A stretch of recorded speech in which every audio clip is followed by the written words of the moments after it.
Hello and welcome everybody. I am Steve Robbins, and we are here today to discuss the future of work and how to think about the future of work with Jeff Wald. Jeff, welcome. Hello, Stever. How are you? I am good. I am even better now that we managed to get all of our tech issues worked out in time to just be 3 minutes late. Um, so, first of all, could you introduce us? Tell us a little bit about your background, because I have known you. I have known you through a portion of the arc of your career, and I think you're just an incredibly impressive, amazing, insightful, deep thinker, fun guy. You have fabulous Yeah. taste in birthday venues, all that. So hmm prove hmm it to the audience. Those are all very accurate statements. I find you to be a very truthful person and someone that is very observant, given all of your observations there.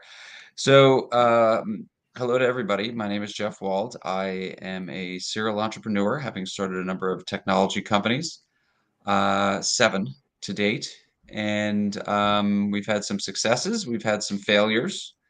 And I have wrote the most recent company, or the largest company we did was a company called Work Market, which is enterprise software that enables companies to organize, manage, and pay their freelance workers. From that experience, I wrote a book on the future of work called The End of Jobs: Rise of On-Demand Workers and Agile Corporations. And I now spend my time giving speeches on the future of work, discussions on the future of work, investing in startups, advising startups, and occasionally writing a movie script here or there. Ooh, all right. Well, writing, as we all know, for 0.01% of the population, the writing a movie script thing is an utterly viable future of work and a Yes. fabulous job to have. The other 99.99% make great waiters, and they can give you great conversation over lunch at Mm. Maxim's in Hollywood.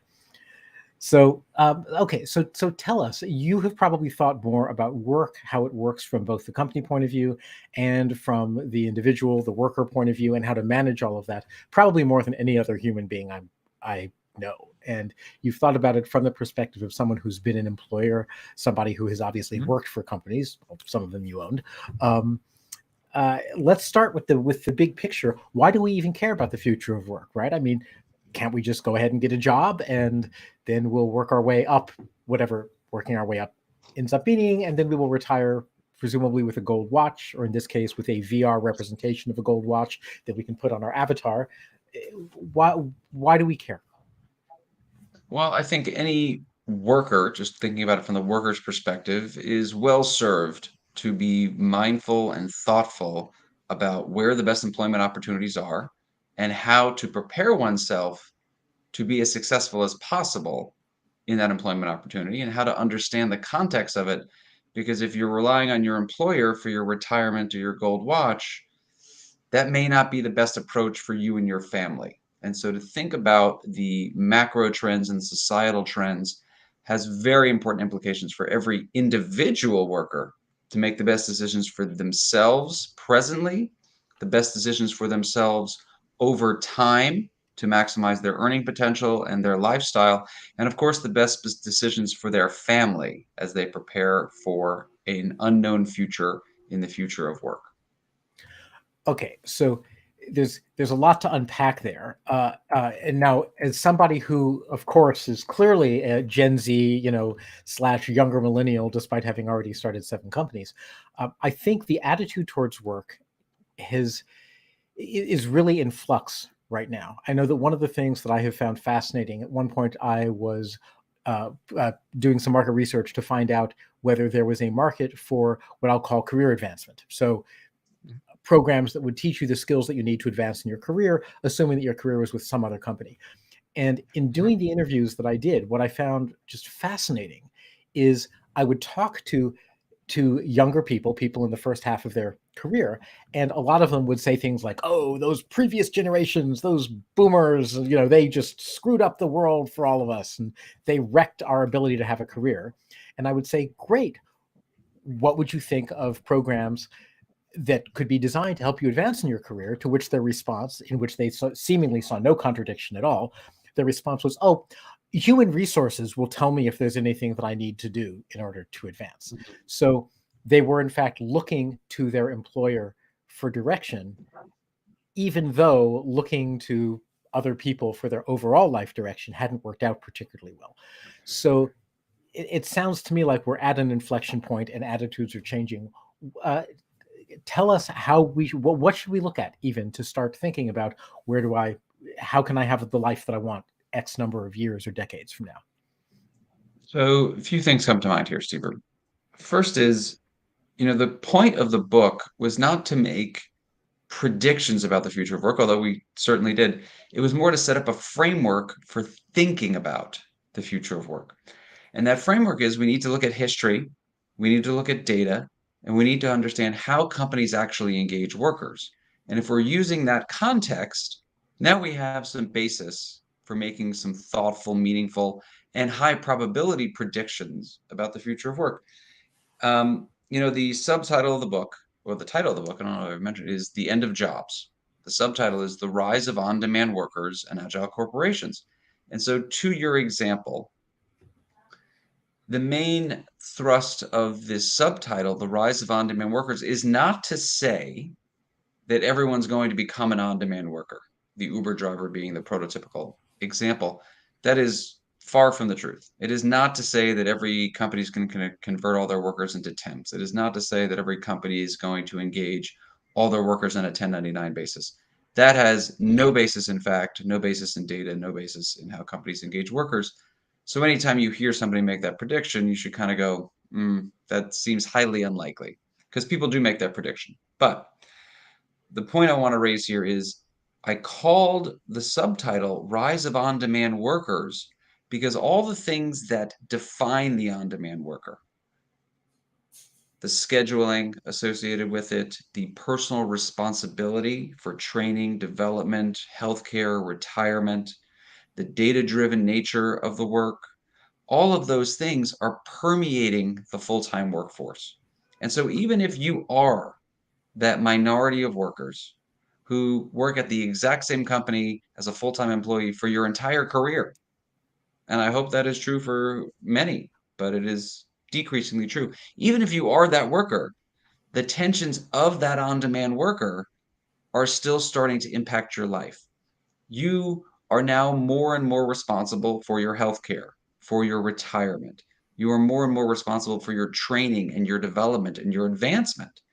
That is a very clear thematic trend that has impacted the world of work over the last 20 or 30 years. And we can talk specifically around the movement from defined benefit pension plans to defined contribution pension plans to 401ks and a host of other examples.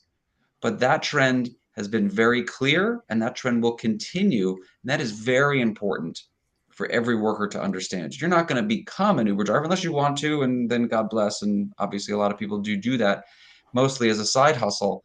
But the tensions of that Uber driver, personal responsibility, data-driven HR,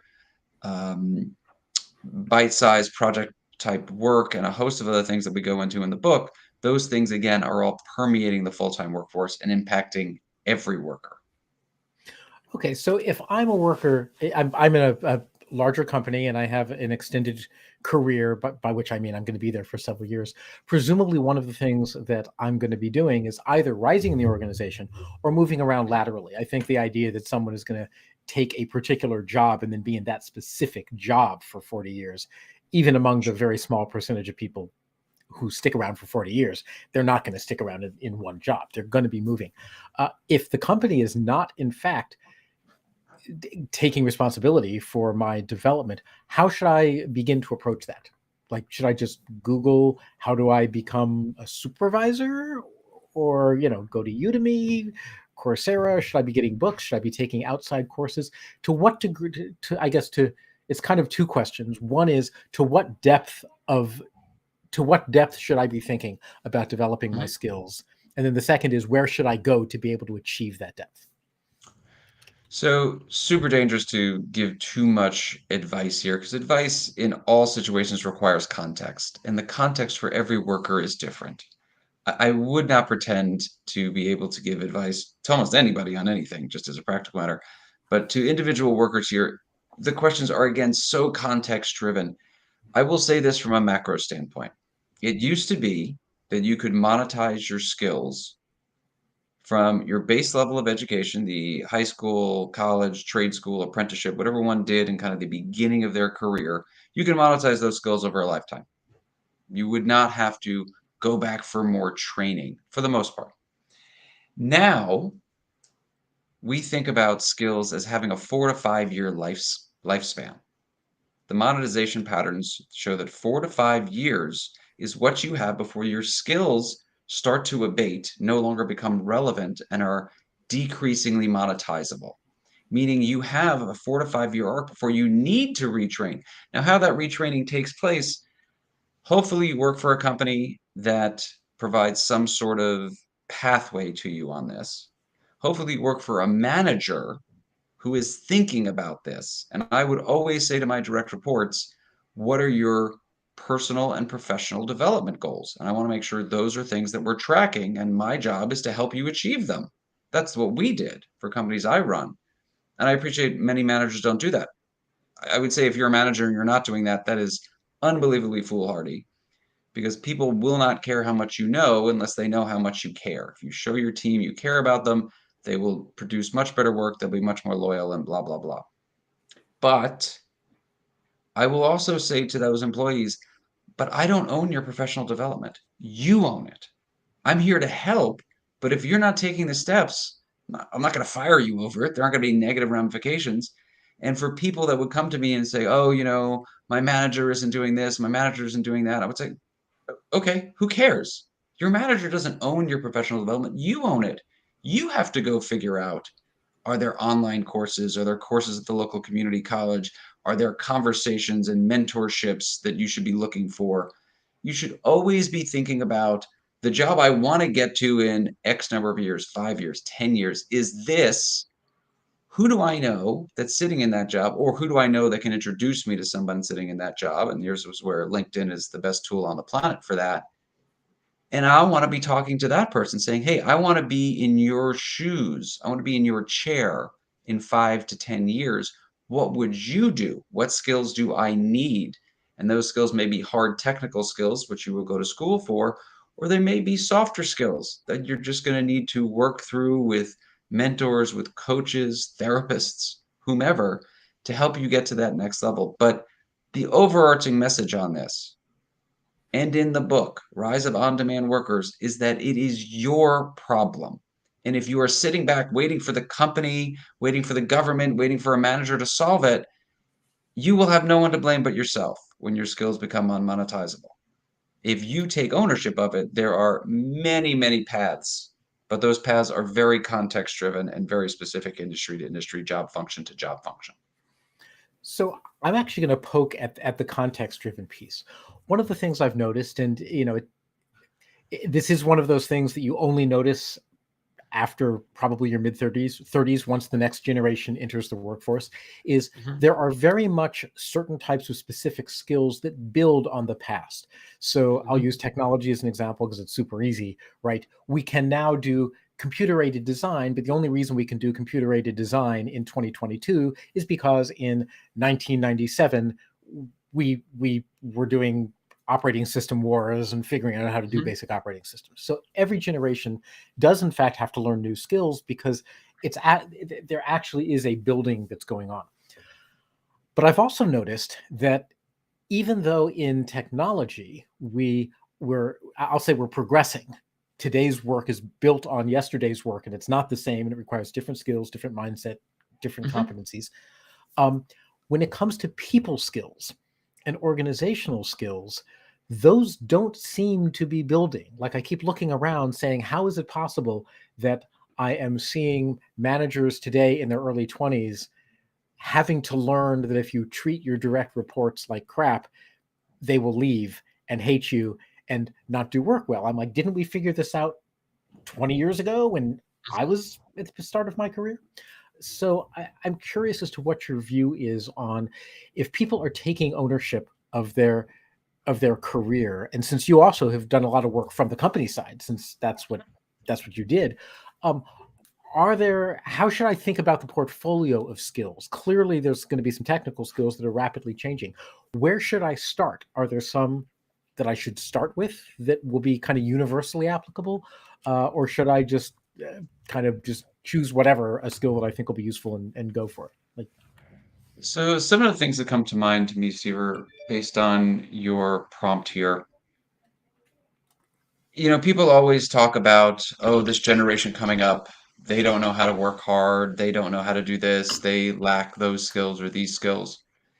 And they think it is some sort of episodic thing that is unique to the new generation coming versus a very clear pattern of the same exact things occurring over time.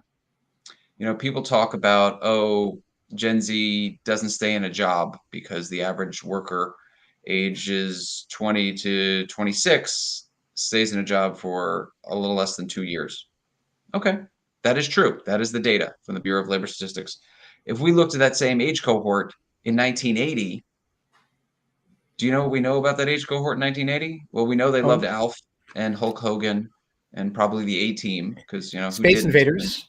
early 1980s, Space Yep. Invaders. But we also know that they stayed in a job for 1.8 years, right? That's just what people do earlier in their career. So to your point around the foundational building that happens with technical skills and how that doesn't happen, humans go through a maturation process as individuals in society and as professionals. And so I'm not sure that there's that much that gets changed. But that might be a better question for university administrators and high school administrators about the foundational professional interaction skills we're teaching people. I will tell you there is this wonderful organization that I had the pleasure of being a founding board member of called the Opportunity Network, with this simple predicate that talent is evenly divided, but opportunity is not. You have people that grow up in different family situations and different socioeconomic situations that are just as smart and talented as other kids, but they don't have the concept of what an internship is. They don't know what a meeting is and a professional going to work every day in a suit or whatever.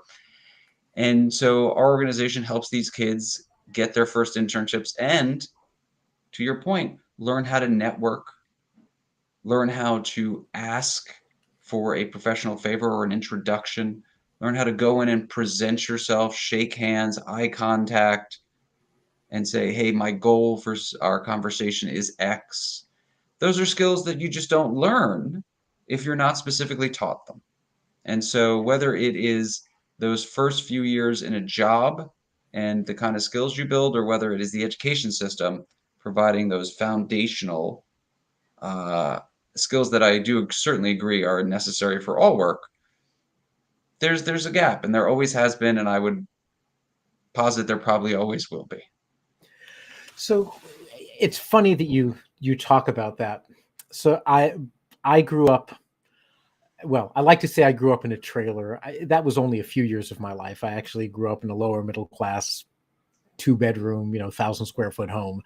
And my parents got into the New Age movement and the hippie movement, and we sold all of our worldly possessions. And my father quit his job, and for a lot of my middle years, the kind of junior high to high school years, we spent living in a trailer, traveling around the country, starting psychic growth centers. When As one you does. Exactly, precisely, as as one might imagine, that didn't really give me a firm grounding in social interaction and Mhm. networking and opportunity, all that stuff. And what happened is pure luck. It turned out that I it turned out that I was able to both identify and get into a magnet school, kind of a gifted children's program sort of school for math, science, and computers. And Mhm. that very clearly changed my entire life. Then later, I went to Harvard Business School. And when I set through a total weird, freaky set of circumstances, I later had the admissions officer tell me to my face that I might have been an admissions mistake, which I laughed. Um, but I walked in the first day wearing a tie-dye t-shirt and Mhm. blue jeans with holes in the knees and sandals. And of course, I was immediately the most popular kid in class because everyone thought that I could sell them drugs, which I couldn't. Um, and there was a lot of learning that I had to go through there about how to speak, how to act, I'll say how to dress, although I've never really gotten that one down. Um, can you tell me if somebody who's watching this is someone who isn't coming from a traditional background, a traditional work background, where they have a lot of exposure to, I'll just call it the white collar world, the professional world, Mhm. what would you just recommend that they learn, to be able to most accelerate their entree into being able to build a solid career? And I know that I'm asking for specific advice here, and you said you don't give specific advice, but I'm going to guess you have a perspective on this, or you can tell me Well, to get look, lost in. I'm happy to give specific advice. It's just it's only going to be applicable to a certain context. But look, I view the world through a lens of probabilities. And if you want to go and do your own thing and be an iconoclast and that's great. You're just lowering your probabilities of getting to a certain point if that's your goal. And so I like to understand, what is the goal? Well, my goal is I want to be a software developer. Great. And what are the steps you're using to give you the highest probability of achieving that goal? If your steps are, well, I don't think formal education is important and I'm just going to self-learn and I'm going to go into Reddit forums and do this, I'm going to go, that's awesome. I'm so happy for you. Have a great time. You have a very low probability of succeeding, not a 0% probability of succeeding, just a very low one. So what is the goal, right? What is the job? What is the traditional path to getting to that job? That's not the only path. Take whatever path, makes your heart happy. God bless. But if you want to have the highest probability of success, take the most well-trodden path to that. And that may not mean going to a university with a great computer science degree. That's what it meant 15 years ago. Now it means go to General Assembly, go to Code Academy, go places where you can learn, because the supply and demand imbalance, and this is a very important theme that I'll touch on in a second, is so powerful in the development world that you can get to a job now through that path. You couldn't get to a job through that path like 20 years ago. But when I think about the goal, if the goal is not as defined as I want to be a software developer, but the goal is one step back, I want to be a professional. Okay, well, now let's look at these historic trends and the macro trends and those supply and demand balances. Do you want to be a professional in an industry where jobs over the last 20 years have been shrinking? If that's what makes your heart happy, great. But now you're going into an area where the jobs are shrinking, and maybe that's not the best opportunity. Do you want to be in a professional that over the last 20 years, the number of jobs have doubled, and over the next 20, they're predicted to double again? I would say that's a much higher probability path. Again, if it doesn't make your heart sing, then why do it? When I think today about the paths that people take, we have been so focused in this country around pushing people to a 4-year education, post high school education, that has racked up a huge amount of student debt, which is incredibly unaffordable for a lot of people.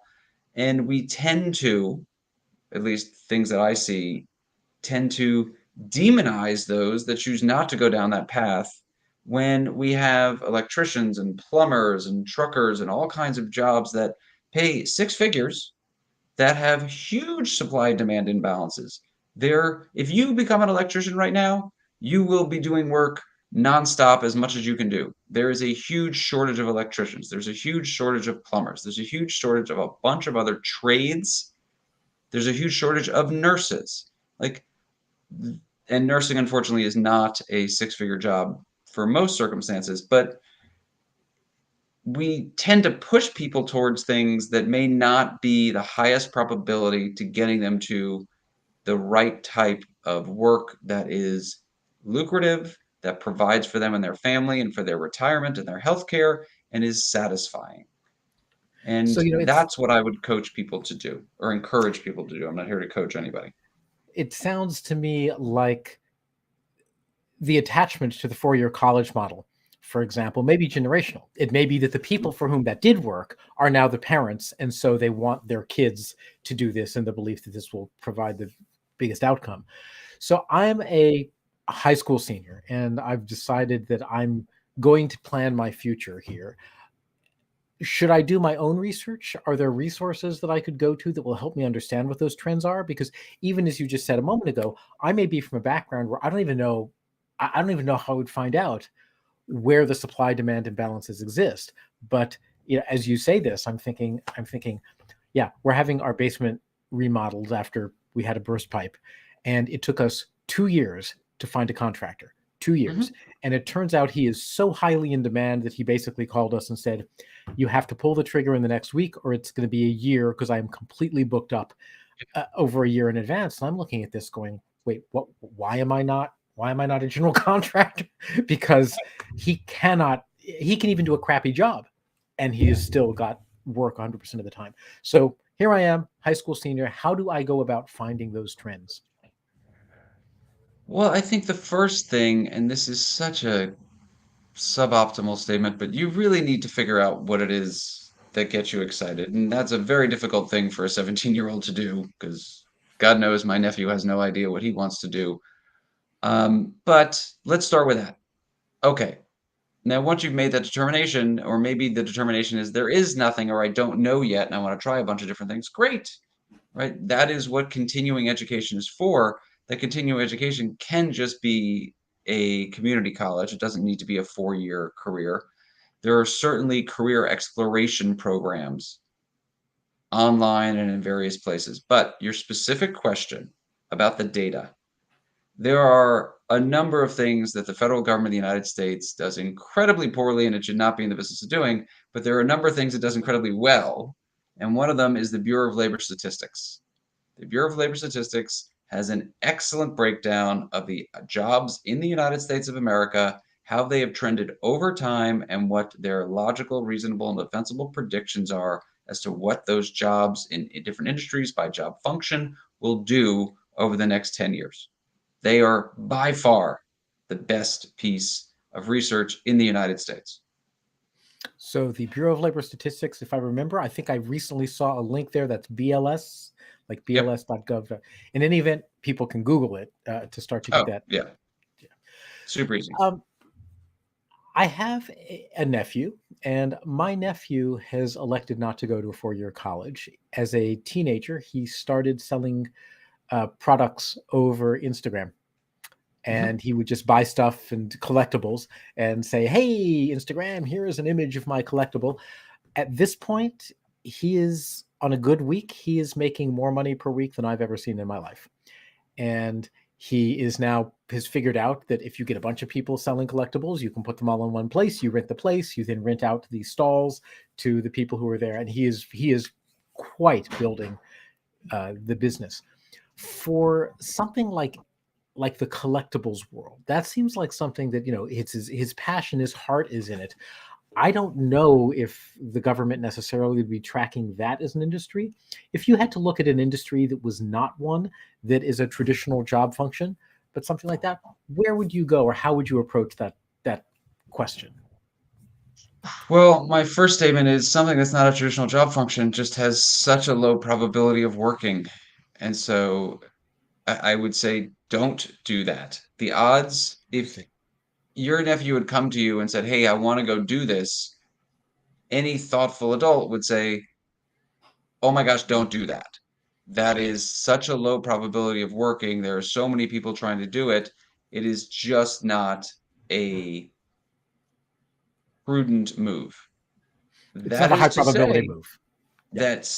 that is not to say it's look the same thing I would say to say the exact same thing to someone that said, "I want to be a professional basketball player. I want to be a professional hockey player." I would go, "Wow, you're talking about now 0.00001% of the people that want to go do that are successful at it." And I will say I'm always fascinated when I go and watch like a minor league game or a college game, and you look and these kids are so amazing and so talented, and less than 1% of them are going to make it and actually be able to make a living, doing that sport professionally. And they are some of the best on the planet, but you have to be the best of the best of the best. Like, so I would say that's an insane thing. Shoot for it if you want, just know it's very low probability and what's the backup plan. And Got it. so that's where I would come from for something like that. And I'm psyched that it's working for him, and I think that's great, and I hope it sustains. Right. Yeah. The sustain, it sounds like, is the kind of thing that you also might want to look at history for. If you start to be reasonably successful, say, have other people been successful here? If they did, but now are no longer in business, what happened? did they actually have some kind of exit, or did they crash and burn? Because some businesses are only sustainable as long as you just happen to be able to predict the next trend in collectible, which is, you know, I am sure there are people who are very good at that, and I'm also sure that you can count the number of people who are very good at that, probably on both hands. Interesting. You know, what you just when you just said that about professional sports player, I felt the same way about musical theater performers. I got into musical theater several years ago, and at one point I went to a birthday party in New York, and it was a birthday party for someone who was very deeply involved in the musical theater world, and everyone, all of the attendees were actors, virtually all of them under 30, who had appeared on Broadway or off Broadway. Like these were people who were really professionals, and at one point they sang Happy Birthday, and they just kind of spontaneously burst out into 19 part harmony, sung perfectly on. Like I was in so much awe of this, and most of them actually were working as waiters. The Yeah. absolute stereotype, because it turns out that there's only X number of Broadway theaters, and any given show only has a cast of 10 to 15 people, and if you do the multiplication, that's 150 actors can have Broadway jobs at any given moment, and there's 100,000 actors in New York.